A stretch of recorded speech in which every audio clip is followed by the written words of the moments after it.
Welcome to Generations, a show which helps people 50 and better lead happy, healthy, and productive lives. Here's our moderator who hosts the best from pillar to post, Nadia Giordana. Hello and welcome to Generations. I'm Nadia Giordana. Co-hosting with me today is Diane Winkler. Hi, Diane. Hi, and I'm so delighted to be here. I just can't wait to hear this good information. It is going to be good, and we have two guests today. We have Ed Noreen, who will be talking about theater, Hi. And Kathryn Kelley, who will be talking about semi-retirement. Yeah, I'm ready. So let's get started with you, Ed. Tell us a little bit about what your life has been like. Have you been in the theater all your life? Well, like most artists and most actors, you start by a performing experience. In 8th grade, I was the star of the Magic Bookstore. And I couldn't sing, so I had the only non-singing part. And I'd open this big book, and Robin Hood would come out and sing a song. And it was the happiest thing of my life because everybody comes up with you and say, "Oh, you were great." And I like that, you know, because I wasn't getting a lot of that at home. So when I went to college, I took some acting classes, and I wrote myself a stand-up comedy routine and started performing at Dudley Riggs in the Midnight Show. And that led me to get a talent agency, and I started doing TV commercials and corporate films. I used to do a lot of modeling. In fact, I introduced Post-it notes to the marketplace, and this was the first ad for Post-it notes. Isn't that amazing? I think I remember that. So I was a professional actor for over 30 years, working mainly here in Minneapolis and also in Chicago and Milwaukee. And then I became an acting teacher. Wow. Well, did you like comedy first above anything else? Well, you know, I've discovered a lot of things that Diane here performed for Lawrence Welk. She traveled around the country with her father, who was a musician, so we know what the life's like. Actually, what's happening, because we're going to talk about retirement as we get older. A lot of older people who've been putting off their dreams, their creativity, they've raised their families, they now have time. When I go to auditions now for commercials or corporate films or things that go on the internet, I'm running into a lot of older people. Many of them are not professionals, but they've always been interested in performing. And one of the things that actors have is what's called a composite. This is what I look like when I was young. I played a lot of nerds. I know that's hard to believe because I'm so handsome. But, and this is more of a current headshot. And then also your resume. As an actor, these are your most important tools. And so a talent agency will send you out to auditions. Now, you may think of yourself as a certain way. We were talking about shyness and inhibition. I've always thought I was a leading man, but I'm not. I am a comedian, and I fall down well. I'm a physical comedian. I can change my appearance. I can play anything and anyone, including I've been women, just anything. And so I did comedy. And I worked at a time when advertising in theater was using a lot of average-looking people, and they were doing comedy. And so I worked with Joe Settlemeyer in Chicago, who did Wendy's Where's the Beef commercial. And so I had the right look at the right time. You sure do, and you did then too. And you were with Dudley Riggs. I used to go to all the Dudley Riggs productions. I'll bet I've seen you on the stage, just haven't put two and two together, and it's been a little while. Dudley was an amazing man and an amazing story in himself. And he opened a theater much like Second City, and it was where a lot of actors began. And Dudley Riggs still continues to be a great theater. Wow. I'm glad it's still around. How do you think that you chose comedy? I mean, why not did you do also some serious work? Or did comedy choose you? I mean, is that just something that you do because it's natural, it just comes to you? Well, comedy, actually I'm very shy. I'm an introvert, and I grew up alone. I was an only child for 9 years, and I gradually, as I got older, I hate to say it, but I started drinking very early in my life, at 14, and I ran with a street gang. And so I got in a lot of trouble. But that transformed itself into telling stories and jokes. I also studied television. I studied Johnny Carson. I studied all the great comedians. Growing up in the 50s, Jack Benny, Red Skelton, Bob Hope, we'll never see these people again. They were amazing. So I studied them and the joke structure, and I became very good at making people laugh. And so I liked it, and laughter is a wonderful thing. In fact, I was working at a club once, doing a routine, and there were about 600 people. And when you become one with an audience, it's an amazing energy. And you can feel them when they laugh, and they laugh at all the right places. Waves of energy wash up over the stage. It's almost intoxicating. And what I love to do is lift spirits. I'm in a choir called the GIFs, the Just for Fun Singers, and we just did a show at a retirement community. And I do a solo called Frosty the Snowman, and I'm naturally funny and I can dance. Now, I never sang before, but the choir director who I met invited me to join the choir, and I said, I can't sing, and she said, don't let that stop you. And now I'm singing. And when you look out, in particular with the elderly, who are in communities where they're basically dying, it's a slow death of old age, and many of them are heavily medicated, there's no life in their eyes, there's no life in their face. And after you perform, you see the light come into their eyes, you see the energy coming out of their faces, you pick them up, and they become happy. I knew Louis Anderson very well. We were close friends when he lived here. Louis grew up in a very difficult childhood, and one night had an out-of-body experience performing in Vegas, where he stepped out of his body, and he was actually planning to commit suicide that night.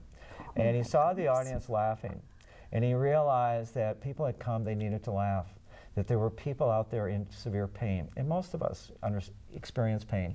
I did 17 national commercials with Bill Cosby in Baltimore in the early 90s, and when I met Bill, he had his Cosby show, and I had seen Cosby perform comedy. He's the saddest looking man I had ever seen in my life. A lot of comedians have had horrible childhoods, which Bill and Louis did, and they turn that pain into comedy. And it does not surprise me that Bill Cosby has the problems he has.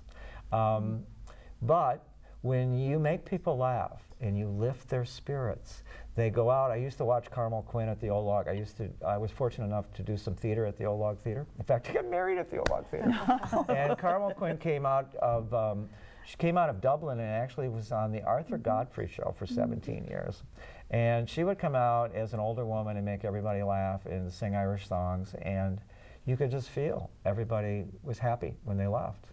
And to me, that's what it's all about. And comedy does that, and I love comedy. But what makes you really laugh? Well, actually, I don't laugh much. When my friends would do stand-up, I usually sit in the back. I will think that's funny. No, I laugh occasionally, but I listen. I listen and I analyze, and I'm not a big laugher personally. You're analyzing, that's why. All the time. Yes. I'm a Certainly. professional who's looking at a person and thinking what works and doesn't work. And I'm also a teacher. And so that's what I did as a teacher, is to draw the talent out of my students of all ages. We were just talking about children and the level of performance in high school and in even grade school. And I've seen little Mozarts. It's remarkable how they develop their natural skills, their instinct. With acting, it's about making choices. With my experience in, we were talking about giving speeches and communication, is what I've learned, and I'm in my late 60s. It isn't about being great, and it's not even about you. What makes me effective, for example, singing and dancing, is I'm not a trained person. I don't hear pitch. I don't even know when to start the song. I just start. And it's about love and energy. It's all about energy. And it's giving. And when you, as a performer, walk out there and you love that audience, you love them, and you want to perform for them, and you let go. You prepare, you let go, and you let whatever happens. And Performers have an energy. Robin Williams could light up thousands of people. I watched Lady Gaga come out and for 12,000 people make it an intimate experience. And that's what the great performers can do. But even working locally and working with a small audience, you can still have that relationship and touch them, and they remember it. Most of you just think back on the shows that you've seen or the movies, they live within you.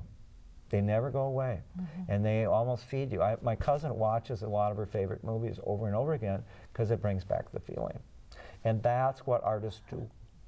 And when you're teaching, what is it that you kind of focus on the most? How can I teach somebody how to be a good comedian, for example? Well, generally, what's the most important? One of the things I do is I get to know the people. I ask questions, I put them through an interview.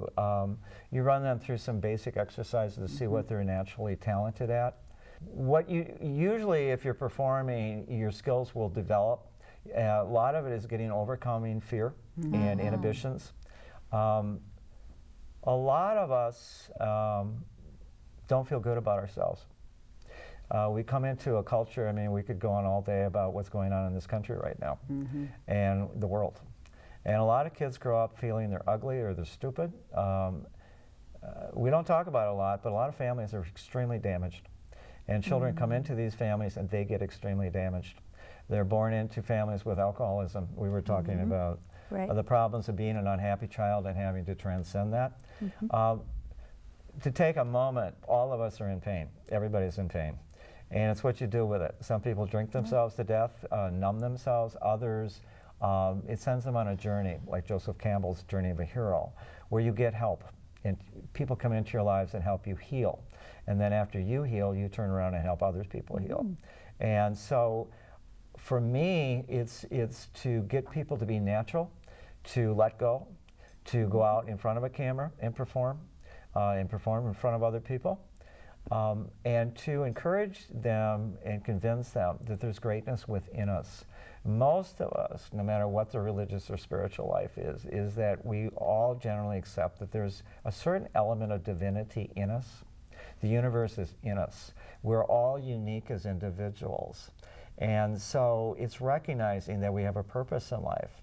And it's like your experiences, which were wonderful, and you know, you're a child and you're in the Lawrence Welk Show. I mean, my God, it's peaking a little early. But look what you've done with your life and how you've touched other people, or you as a teacher. And you came from a theater background. And so, and you just got out of jail and you turned your life around. Comedy. You know, the unexpected. That little turn, that's the joke turn. Is that comedy? Yeah, thank God. Huh? But getting people to accept their greatness within them. I was on a theater company, we were called the Comedy Cabaret, and Scott Hansen and Scott Novotny were in that company, great stand-up comedians. Stephanie Hodge went on, she was in the company, she went on to have 2 TV shows. She was the lead in Unfaithfully Yours. Joel Hodgson did Mystery 13 Theater or whatever, he created it. He was the host of Saturday Night Live. Peter Tolan was in that group. Peter Tolan became the lead writer for Larry Schindling and wrote Analyze This with De Niro and Crystal, and became a great writer. From a little theater company off of Hennepin Avenue, all young people starting off, they all became great. They became great. And that's what we see in the Twin Cities is a rich theater community, artistic community. That is great. And Ed, you're great, and we want you to stay here with us while we switch gears a little bit. I have to follow that? Yes, you have to follow that, Kathryn, and talk about retirement and semi-retirement. Right. Thanks. We'll hear more from Ed. Well, I'm going to make it as exciting as I can. Okay. You're an actress. Yeah, exactly. Well, I've been a teacher forever, and you know that's a long, long life. You know, I too am in my late 60s. I'm 68, Me and too. I'm going to Are you married? retire. Yeah, Okay, just want to check. not bad. Where we meet these people. But anyway, my school gives you the opportunity to do a phase retirement. So I keep talking to people, and I'm saying things like, I'm soon retired. I'm soon retired. I'm in training for retirement. But I think really one of the things I want to do when I retire is things that like you're doing. I think retirement The is creative thing. Yes.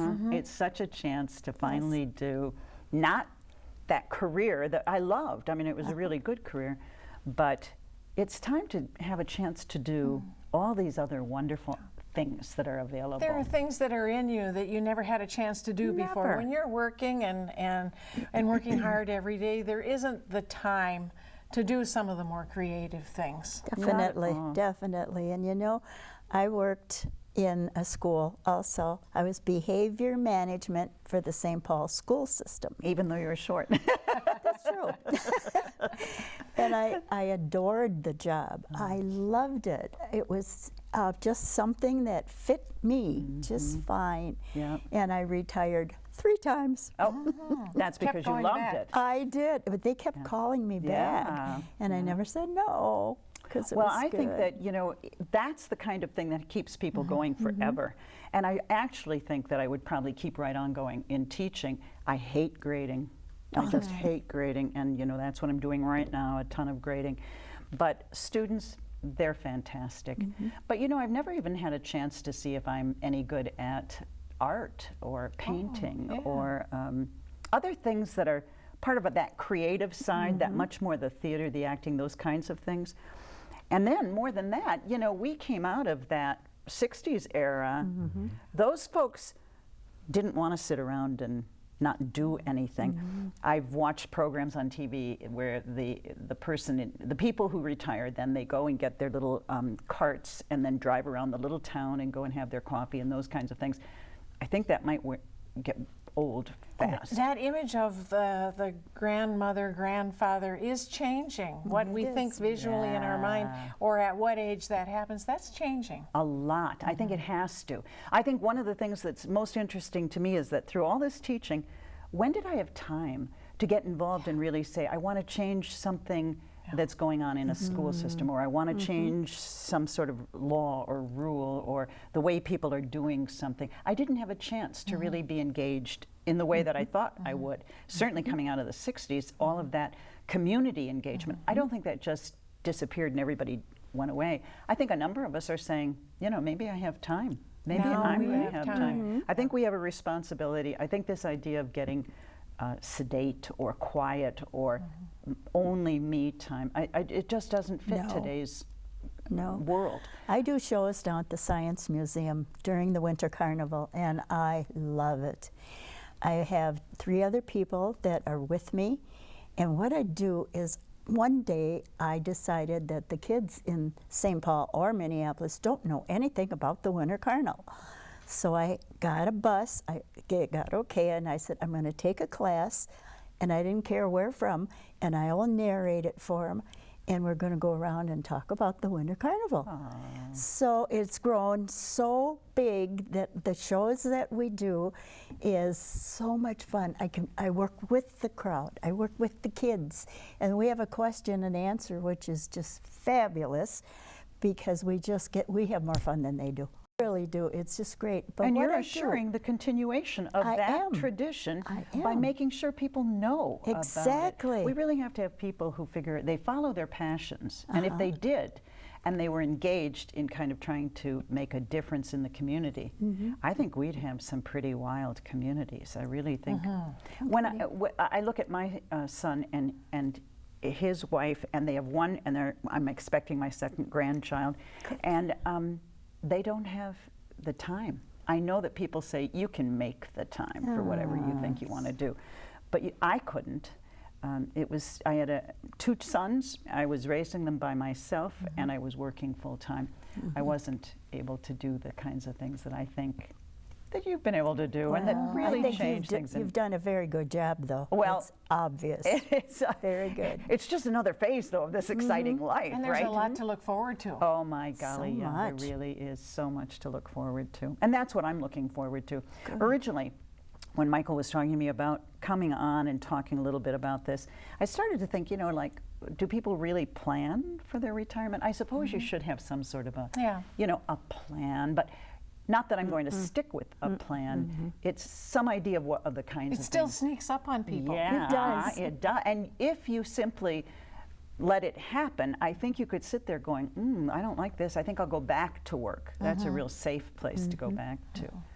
But I'm planning to do the things that I haven't been able to and be very involved in the community. And that idea of semi-retirement. Yeah. And there are different versions of that. In fact, I'm semi-retired. I do work part-time from home and cleaning databases for the family business that's been bought out by a larger company. But I kept that part because I can work 1 hour, 2 hours, 3 hours, more if I wanted to, but I never seem to get to where I want to do that for more than 3 hours in a day.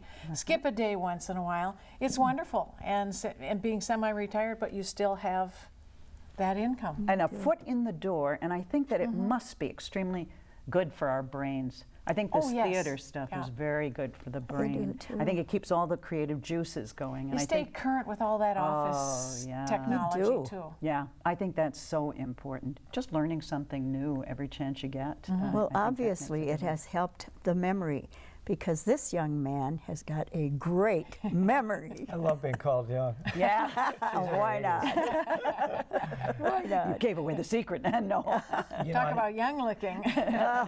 and young acting. But I think what we're really discussing is this is a different generation. We are the 60s generation, Yeah. and we changed the world. And it's been interesting to see the reverse, because that was a liberal time period, and then we've swung far to the right. And usually you want to try to find a balance in somewhere in the middle. But there's an old saying, follow your passion. And I think that's what you're saying, Yes, is go it do is. the things that you've always wanted to do and put off because you didn't have the time or energy. Yeah. I feel kind of sad if somebody says, you know, I couldn't retire because I had nothing to do. And it's almost like, really? I've known one person and only one who said, but I have no interests. And I'm thinking, well, there must be something. There must be something you're interested. You can't possibly have no interests. And in Find fact, some.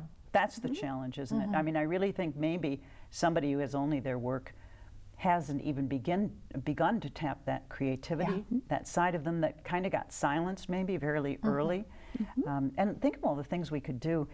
There's courses everywhere that you could take if you wanted to try something new. I think I might try doing something with creative, like with my hands, either some sort of sewing, or I keep collecting all my little scraps of materials around the house, anything, and I keep thinking, oh, I'm going to create some fabulous, wonderful thing, you know, for my Good. wall or whatever. And you mentioned art. That might be a whole new That thing. I really am excited about trying My that, m- and then also getting to some of the art institute. We have fabulous Oh, you bet. places here in the Twin Cities.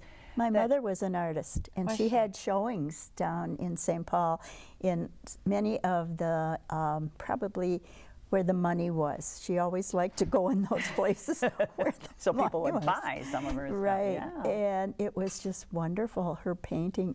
Each one of us, all the grandchildren, each have a picture from her. And I said, well, you know, she really didn't save anything for anybody to spend, but we all have the best thing because we've got her pictures. You've got the artwork. We've got the artwork. Did she do artwork all her life, or did she come into it later on in life? Later. All right. Called her Grandma Moses, I think. And have you found any of that artistic talent in your? Not a at bit. all. I can't draw a straight line. You know, something that you're going to discover, it's what I call the blank canvas. An artist isn't working. I mean, your day is to create. So you wake up, and how do you structure your day? What most people are used to is the job structuring their life and parenting. So suddenly you're dealing with a different kind of challenge, which is, what do you do with your time? And somebody told me a story about a large, very successful attorney retires, and they said, what's it like? And he said, well, I wake up with nothing to do and get a half of it done. And what I hear from everybody is they're busier now after they're retired than they've ever been. And the old adage is, how did I ever find time to work? That's exactly. Absolutely. I'd have to agree. I am busier than I ever have been, and I don't know how I got it all done. It doesn't feel like I'm any slower than I used to be. So why is it that I'm so much busier? I don't know. Well, society's changed as well. And you know, that busyness, I want to be busy and engaged. But you know what I'm going to fight against? I don't want to get just busy in the things that suck me in. Yeah. I want to guide the kinds of things that I really get that I pull to me, I think. And I think that could be really hard. Yeah. Because so many things pull you. Learning how to say no to certain things, because there will be things that come up, and just getting better at saying no to the things that you just don't really want to do anymore. I was at a seminar for cancer patients and talked about authenticity. And also, something we never think of, human being, not human doing. We're called a human being. To be or not to be, to simply be. My favorite time of the day is getting up in the morning, reading, being still and quiet, before the running starts, before all the pressures start. And that's what our society's become. There's so much to do all the time. Phone rings, boom. Somebody's asking us for our time and energy. And technology interferes with so much. I liked your image of you wake up and the day isn't already, it's almost like a painting. Yes. You're facing a kind of empty, a beautiful empty space that you can fill with the things that you find important and that you really want to do. And especially with cancer patients, I have a friend, Kelley, who's a cancer specialist, and she works with the Mayo Clinic, but when you're facing death, you realize the importance of time. And time is the most important thing we have.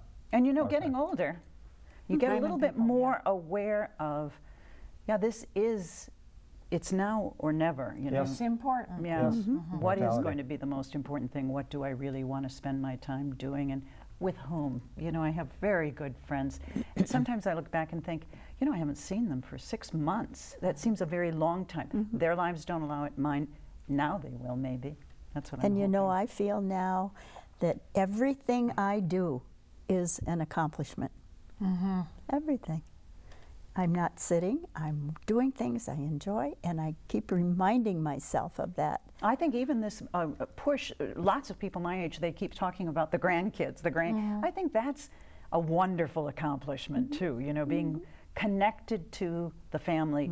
I often describe my grandkids as a miracle, where my kids were like, well, they came and you just kept going, you know, you kept doing It's things. just a different. Oh, yeah, you just throw that baby on your shoulder, you know, and You're things right. just kept going. But these, you just sit there and look at them and it's just, wow. I mean, they are, each of them such incredible. So even that, choosing to do those kinds of things. But also as grandchildren, you can enjoy them and then send them home. Yes. I like this. Discipline them. I like this a lot, yes. This is very good. And we've run out of time. Thank you for being here and coming on, Ed and Kathryn. We had and nothing else to do. No, we were a day, rainy. And thank you for watching Generations and being with us today.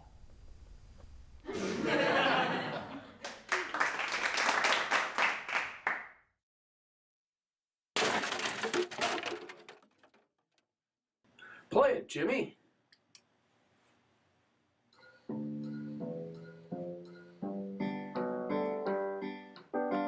My oldest friends in life are the devil and the deep blue sea. They come around each day, tell you what they do for me. They make me happy, it's how I wanna be. My oldest friends in life are the devil and the deep blue sea. Scylla and Charybdis, they got their evil plans, but no, they don't bother me.